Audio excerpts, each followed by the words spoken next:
जैसे चंद समाज का आया था 30,32,000 और आज घट करके हो गया 21 लाख। में बिहार में पिछड़े वर्गों की स्टडी किया था और उनकी संख्या का भी पता लगाया था।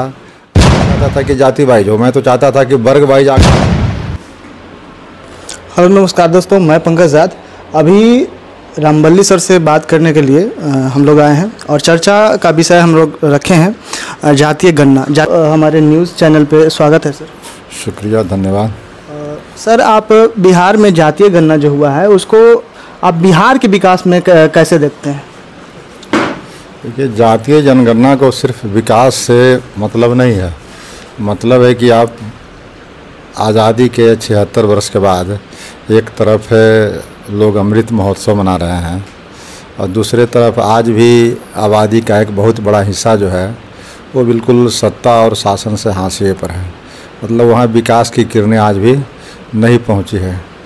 इसलिए सरकार ने वैसे जातियों को, ऐसे जाति समूहों को जो विकास के दौर में पीछे रह गए हैं उनके लिए आरक्षण की व्यवस्था की। तो आरक्षण की व्यवस्था आखिर कैसे होगी? जातीय आधार पर ही, सामाजिक आधार पर ही। संविधान हमारा कहता है सामाजिक और शैक्षणिक आधार पर। तो सामाजिक और शैक्षणिक आधार पर आज भी जो सबसे बड़ा ग्रुप था बिहार के अंदर ईबीसी का, अति पिछड़ा वर्ग का, आज भी उसकी गणना जो की गई है वो 36%। तो 36% से प्लस जो गणना आई है, मेरा तो मानना है कि 36% से आबादी अधिक है। अब क्यों आबादी अधिक है कि जाति की गणना जरूर सेंसस हुआ था 1931 में, लेकिन बिहार में एक आयोग बनी थी मुंगेरी लाल कमीशन। मुंगेरी लाल आयोग ने बिहार में पिछड़े वर्गों की स्टडी किया था और उनकी संख्या का भी पता लगाया था। और उसी के बाद में जननायक कर्पूरी ठाकुर जी ने 1978 में आरक्षण दिया और आरक्षण का फार्मूला था 12+8+3+3। नहीं, 12 और 8 का मतलब था कि अति पिछड़े वर्गों को 12%, माने 1.5:1 रेशियो था। 1.5 गुना आबादी थी। अति पिछड़ा के लगभग 33% आबादी उस समय अति पिछड़ों की माफी में गई थी। तो उसी अनुरूप में मिला। दूसरा बार जब आरक्षण का रीशेड्यूलिंग हुआ बिहार में, तो उसमें भी आज आरक्षण बढ़ करके अति पिछड़े वर्गों के लिए 18 है और पिछड़े वर्गों के लिए 12 है। यानी आज भी 12 और 18 जो है रेशियो, 1.5 और 1 का रेशियो बरकरार है। बीच के कालखंड में जननायक कर्पूरी ठाकुर ने 1978 में लागू किया आरक्षण। उस समय 94 जातियाँ, 93 जातियाँ थी। और आज बढ़ते बढ़ते लालू यादव के टाइम में 19 जातियों का पिछड़ा 2 से पिछड़ा 1 में लाया गया। नीतीश जी के टाइम में लगभग 14-15 जातियों को पिछड़ा वर्ग से अति पिछड़ा वर्ग में लाया गया। तो यानी जातियों की समूह इसमें बढ़ाई गई अति पिछड़े वर्गों में। तो फिर यह जातीय आबादी जो है घट क्यों गई?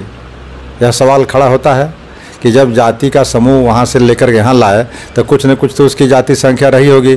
तो इतने संख्या बढ़ने के बाद भी आज 36 हैं, तो ये तो दुर्भाग्यपूर्ण है। कहीं न कहीं एक सवाल खड़ा करता है। और यह सवाल इसलिए खड़ा करता है कि आप जाति जनगणना जो है, जाति गणना जो बिहार के अंदर आपने किया, वह किया एक संस्था है कंप्यूटर का जो चलाती है सॉफ्टवेयर की कंपनी बेल्ट्रॉन, उसके द्वारा ये संचालित किया गया।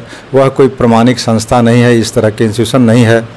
इसके पहले दूसरा आधार मैं दे रहा हूँ कि जब उन जातियों को इस जाति में लाए तो इनका तो रेशियो और बढ़ना चाहिए था, लेकिन रेशियो घटा दिया गया। दूसरा उदाहरण मैं देता हूँ कि बीच के कालखंड में 15 वर्ष 10 वर्ष पहले कुछ जातियाँ उसी सामान्य प्रशासन विभाग के निर्देश पर एन सिन्हा इंस्टीट्यूट, जो इसकी प्रमाणिक संस्था मानी जाती है, सरकारी उपक्रम है, उसने स्टडी किया कुछ जातियों का, मसलन चंदवंशी और माली और बहेलिया और कई जातियों का। उन जातियों के सर्वे में जो रिपोर्ट आए थे आज से 10 साल पहले, जैसे चंदवंशी समाज का आया था 30,32,000 और आज घट करके हो गया 21 लाख, मतलब 9 लाख घट गया। तो यह 10 वर्षों में 9 लाख घटना कहीं न कहीं से एक शंका पैदा करता है। और एक ही संस्था, उस समय भी सामान्य प्रशासन विभाग के निर्देश पर एन सिन्हा इंस्टीट्यूट ने स्टडी करके रिपोर्ट जारी किया।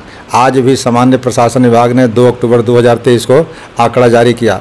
तो एक ही एजेंसी, सरकार की, बिहार सरकार की एजेंसी, या 2 तरह के डाटे अगर दे रहे हैं तो कहीं न कहीं तो लाजमी है संशय उठना। तो कुल मिलाकर के इसकी विश्वसनीयता और थोड़ा सा ये मैं कहूँ कि पारदर्शिता का अभाव है।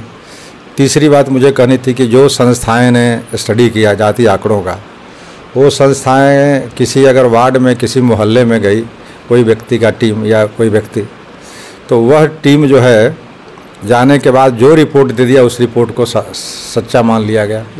चाहिए यह था कि उस रिपोर्ट के अलावे दूसरे किसी एजेंसी को भेजना चाहिए था कि वहाँ से रिपोर्ट लावे, उसके और पहले वाले में क्या अंतर है। अगर अंतर अधिक है तो फिर तीसरे टीम से कराई जाए। मतलब कि टाइम लगना चाहिए था, पैसा भी लगना चाहिए था, लेकिन एक्यूरेसी आती है। 91-92 साल के पास पहला बार अगर बेस्ट लाइन डाटा तैयार हो रहा है जाति का, तो एक बहुत बड़ी बात थी। जैसे गणना होती है, सेंसस होती है, तो 2 साल 3 साल लग जाते हैं, तो उसी तरह से 1 महीना में 2 महीना में ये जल्दी में करके परोस दिया गया। तो यह कहीं ना कहीं से थोड़ा सा हमने कई ग्राउंड रिपोर्टिंग किया तो वहाँ पे पाया गया, वहाँ पे लोग बोले कि हमारे पास तो ऐसा कुछ करने के लिए जातीय गणना के लिए कोई अधिकारी आए ही नहीं थे। मतलब कि मैंने तो यही बात कही कि कैसे एक अमुक्त व्यक्ति को दिया गया, तो वह अमुक्त व्यक्ति वहाँ कई बार गया और कितने एक्यूरेसी से उसने गणना किया, इसकी प्रामाणिकता सरकार के पास नहीं है। और अगर सचमुच सरकार के पास है तो मैं मांग करता हूँ कि सरकार वार्ड वाइज इसकी सूची बना करके और पंचायत भवन में जारी करे कि ये हमारा लिस्ट है और इस लिस्ट में किसको जोड़ना है, किसको घटाना है, कौन से लिस्ट में ज़्यादा हैं, कौन से लिस्ट में कम है। जो छूट गए लोग हैं उनको करेक्शन करने का 8 दिन का, 10 दिन का, 15 दिन का समय दे। उसके बाद राज्य सरकार इसको प्रकाशित करके लोगों को होता, तब ज़्यादा पारदर्शी होता। लेकिन आज तो क्या है, जो छाप दिया गया फर्स्ट राउंड में, जो गलत सही जो भी था उसको कर दिया गया। कहीं नीतीश कुमार का ऐसा मानसा तो नहीं है कि जात को ज़्यादा दिखाकर आरजेडी या फिर अलग जो पार्टी है उसको बरकराने की कोशिश की जा रही है? मैं पार्टी लाइन पे इसकी बात नहीं कर रहा हूँ, मैं समाज के लाइन पर और सच्चाई के लाइन पर कि जो भी सर्वे एजेंसी है या सरकार उसकी जिम्मेदारी ले रही है, तो सरकार को चाहिए कि विश्वसनीय और पारदर्शी बने, ताकि यह इतना ख़राब चीज़ है, सेंसिटिव चीज़ है कि इसमें जाति का गृह युद्ध शुरू हो जाएगा। एक जाति दूसरे जाति के विरुद्ध आ जाएंगे। और जो जाति आंकड़े आए हैं, मैं तो ये भी नहीं चाहता था कि जाति वाइज हो, मैं तो चाहता था कि वर्ग वाइज आंकड़ा आए। वर्ग वाइज अगर आंकड़ा आता तो जाति मनुष्य इतना नहीं होता, लेकिन आज जाति वाइज आंकड़े आ गए। अब उसका क्या हुआ है, 25 जातियाँ बिहार के अंदर ऐसी आई हैं जिसका 1% से अधिक है, 190 जातियाँ ऐसी आई हैं जिसका पॉइंट में है। तो वह पॉइंट वाले जातियों को राजनीति में क्या प्रभाव पड़ेगा, आप समझ सकते हैं। कहीं ना कहीं हमने जब ग्राउंड रिपोर्टिंग किया और कई जगह जब ऑन स्पॉट जब गया फील्ड में, तो वहाँ पे तो हमको ये देखने को मिला, कई लोग हैं जो जिस जाति से, जैसे कि जो 14% है, तो सीधा वो गमछा रख करके बोल रहे हैं कि हम तो 14% के ही देख ले भी। मतलब कि अब अगर ये जाति गणना अगर नहीं होता तक जो हम लोग बैठ रहे थे, हर एक समाज के लोग, हर एक जाति के लोग, तो उनमें ये जो मन भेद था वो नहीं आता सर। मतलब कि मैं शुरू में कहा कि ये जाति गणना एक विकास के पैमाना के रूप में देखना चाहिए था कि विकास के दौर में जो पीछे छूट गए हैं जो वर्ग, उन वर्गों के उत्थान के लिए जो सोशल ग्रुप था, जैसे बिहार के अंदर 5 सोशल ग्रुप बने हुए पहले से, ईबीसी है, बीसी है, सवर्ण है, अल्पसंख्यक है, दलित है। तो यह जो 5 वर्ग है, इन 5 वर्गों का स्टडी होना चाहिए था। और उससे क्या होता है कि किन वर्गों में क्या स्थिति है। अभी तो आर्थिक सर्वेक्षण आया ही नहीं है। आर्थिक सर्वेक्षण जब आएगा तो और भी सरकार की जिम्मेदारी बढ़ जाएगी।